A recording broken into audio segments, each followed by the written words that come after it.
मगरिब के चले तो 4-5 मेहरुए खड़ी सड़क पर फसर फसर करें तो हम मुँह दारे बड़े उनके कहा बात कहने रे मौलाना भैया बहुत जलाली बाबा हैं। तो हम कहा कुछ देखो कोई करामत अरामत। कहने रे मौलाना भैया बहुत जलाली हैं, वो एक बीड़ी नहीं पिए थे पूरे पूरे बंडल मांग लगाए के पिए थे। मौलाना भैया बहुत जलाली बाबा हैं। अस्सलामु अलैकुम वरहमतुल्लाहि व तआला व बरकातुहू। यकीन है नाजरीन आप लोग खैरियत व आफियत से होंगे। नाजरीन आज मैं आप सब के लिए एक बहुत ही खूबसूरत तकरीर का रिएक्शन वीडियो लेकर के आया हूँ जो मुफ्ती रफ़ीक आलम खन्नापुरी साहब किबला की है। यकीनन आप सुनेंगे आपका ईमान ताज़ा हो जाएगा और हज़रत बहुत ही खूबसूरत अंदाज में तकरीर करते हैं। आइए हम सब मिल करके हज़रत के बयान को समाअत करते हैं। जलाली बाबा है। घर में मेरी बीवी है लेकिन मेरे अब्बा और मेरी बीवी में बनती नहीं है। बीवी कहती है बाप से अलग रहो और अब्बा कहते हैं कि बीवी को तलाक दे दो। आज हम लोग तो बीवियों के फूंक में आ जाते हैं, लेकिन सहाबा ने सरकार से मसला पूछा कि किसकी बात माने, बीवी की माने या शौहर की माने या बीवी की माने या अपने अब्बा की माने। तो अल्लाह के रसूल सल्लल्लाहु अलैहि वसल्लम ने इरशाद फरमाया था इन्ना बन्नबवाबुल जन्नह कि बेशक बाप तुम्हारा जन्नत का दरवाज़ा है। माँ जन्नत है और बाप जन्नत का दरवाज़ा है। बेशक फ़इन शीता खुज़हा तो अगर तू जन्नत को लेना चाहता तो ले ले, बाप का कहा मान जा, बीवी को तलाक दे दे। वइन शीता दय्याहा और अगर जन्नत को खोना चाहता है तो खो दे, बीवी का बाप बीवी के साथ हो जा, बाप को छोड़ दे। सरकार ने दोनों रास्ता सिखा दिया, बता दिया। उन्होंने कहा था वल्लाहि ला तुरुकुल जन्ना, कसम अल्लाह की मैं जन्नत को नहीं छोड़ूंगा।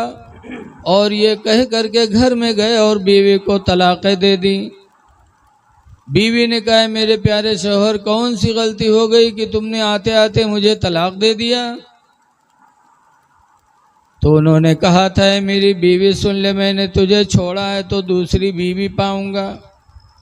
बीवी के बदले में दूसरी बीवी तो मिल जाएगी, लेकिन बाप के बदले में दूसरा बाप क़यामत तक नहीं मिल पाएगा।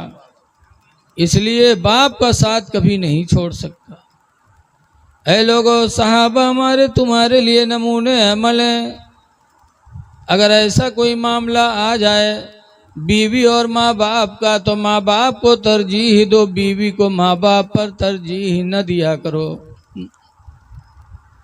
माँ बाप तुम्हारे लिए जन्नत भी हैं, तुम्हारे लिए जहन्नम भी हैं। इसीलिए एक साहब हुजूर के पास गए थे, उन्होंने पूछा था मन अहक्कु बिहुस्न सहाबती, अल्लाह के रसूल ये बता दीजिए कि दुनिया में हम सबसे ज़्यादा एहसान किसके साथ करें, किसके साथ एहसान करें। आज तो सबसे ज़्यादा पीर साहब का लिए घूमत हैं लोग। पीर साहब आज हैं तो पीछे पीछे। अरे पीर पहले नहीं है, पहले तुम्हारे माँ बाप हैं। पीर बाद में है, माँ बाप पहले हैं। माँ बाप को राज़ी करोगे तो खुदा राज़ी होगा। पीर के राज़ी करने में कहीं नहीं लिखा है कि खुदा राज़ी होगा। जहाँ लिखा है वो यही लिखा है कि माँ बाप की रज़ा में तुम्हारा रब तुमसे राज़ी होगा। मेरे पैगम्बर फरमाते रज़ा और रब फिर रज़ा इल वालिदैन, तुम्हारे रब की रज़ा माँ बाप की रज़ा में है। इसलिए ऐ लोगों, पीर का पीछा बाद में करो, पहले माँ बाप को देखो कि माँ बाप ने तुम्हारे खाए कि नहीं खाए। आज बरेली शरीफ के आला हजरत जहाँ से मुरीद हैं, वहाँ के गद्दी नशीन हुजूर नजीब हैदर हसन मियाँ फरमाया करते हैं अपने मुरीदों से कि ऐ मुरीदों, तुम ये न सोचना कि हम पीर को राज़ी करके जन्नत ले लेंगे। खुदा की कसम, जब तक माँ बाप राज़ी नहीं होंगे पीर तुम्हारे काम नहीं आएगा। बेशक हक है। अच्छे पीर जो होते हैं वो यही तालीम देते हैं। लेकिन आजकल जो उन गांव गांव घूमत है बाबा दई, वो कहा थे जौन कुछ हन बस हमीन हन। हमरे खन्नापुरवा गांव में एक बाबा आए, हफ्ता गुजर के बाद मस्जिद में नहीं देखा गया उनका, और गांव में रहे। बड़ा चर्चा बाबा के। एक दिन नमाज पढ़े मगरिब के चले तो 4-5 मेहरुए खड़ी सड़क पर फसर फसर करें, तो हम मुँह दारे बड़े। उनके कहा बात, कहने रे मौलाना भैया बहुत जलाली बाबा हैं। तो हम कहा कुछ देखो कोई करामत अरामत। कहने रे मौलाना भैया बहुत जलाली हैं, वो एक बीड़ी नहीं पिए थे, पूरे पूरे बंडल में आग लगाए के पिए थे। मौलाना भैया बहुत जलाली बाबा हैं।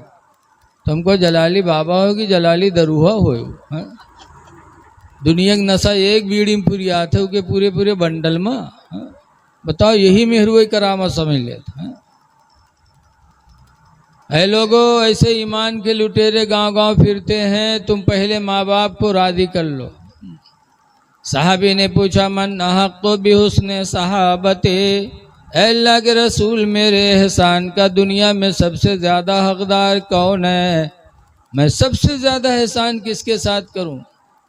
फ़क़ाल रसूलुल्लाह उम्मुका, तो सरकार फरमाते तेरी माँ है, माँ है तेरी माँ। कुल तो सुम्मा मन, फिर वो कहते मैंने कहा अल्लाह के रसूल माँ के बाद फिर कौन है?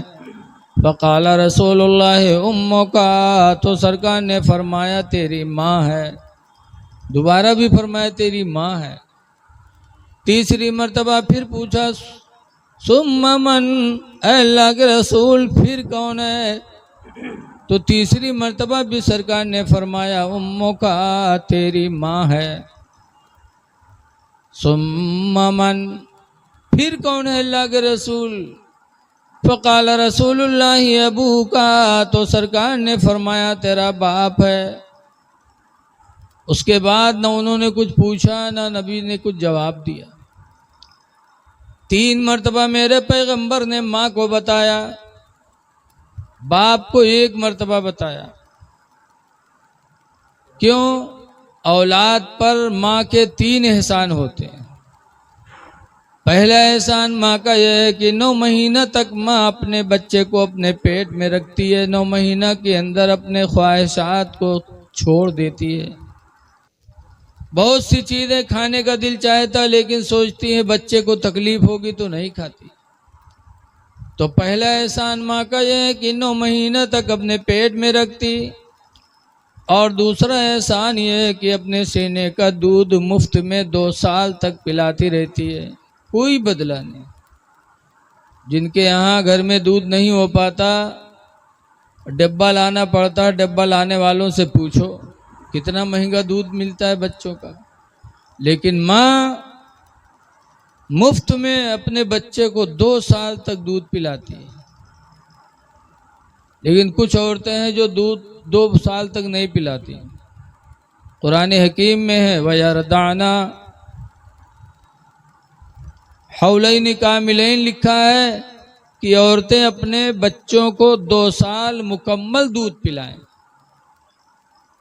लेकिन कुछ लोग अपने औरत का तब मुहाद कहते ना है दूध ना पिया तो कमज़ोर हो जाइए, हम डब्बा दूध लिए थे। माँ के दूध में जो अल्लाह ने ताकत रखी है वो डब्बा में नहीं है। इसीलिए आजकल बच्चे डरपोकना होते हैं। हमारे यहाँ बम्बई से मेहमान आए कुछ, हमारा घर गांव के बाहर था, अंदर लेटरिंग बनी हुई थी। एक बनारस के भी मेहमान थे, उसी में बम्बई रहते हैं, लेटरिंग कर रहे थे। बाहर लाही लाग रहा है, लाही में है कुत्ता लड़ाई लागे। बस वो पैखाना करते ना, पैखाना करते भाग गया है बाहर। हम लोगों ने कहा क्या रे मौलाना साहब कुत्ता चढ़े आ रहे हैं, कुत्ता आ गया। हमने कहा यार तुम घर के अंदर हो, कुत्ता खेत में है। ये डर इतना क्यों है? इसलिए कि माँ का दूध बच्चों को बहुत कम मिलता है। 2 साल तक माँ अपने बच्चे को दूध पिलाती है बगैर पैसा लिए। और तीसरा एहसान ये है कि माँ अपने बच्चे की परवरिश करती है बगैर किसी लालच के। वैसी परवरिश कि बच्चा खा नहीं पाता तो माँ अपने बच्चे को निवाला खिलाती है। और वही माँ जब बूढ़ी होती है तो बच्चे को तौफीक नहीं होती कि अपने माँ को खाना दे दे। खिलाना तो छोड़ दो, हाँ कब खिलाएंगे? जब जाकनी का वक्त आएगा। बाप या माँ की जाकनी का वक्त आ गया, अब मुंह में पानी नहीं जा रहा है तो लड़का दूध लेके जाएगा, चम्मच से डालेगा। बाप का दिल जलता है कि मेरे बच्चे, जब मैं खाने के लायक था तब तूने सोचा नहीं, और आज अब मेरे हलक से पानी नहीं जा रहा है तो तू दूध मेरे हलक में डाल रहा है।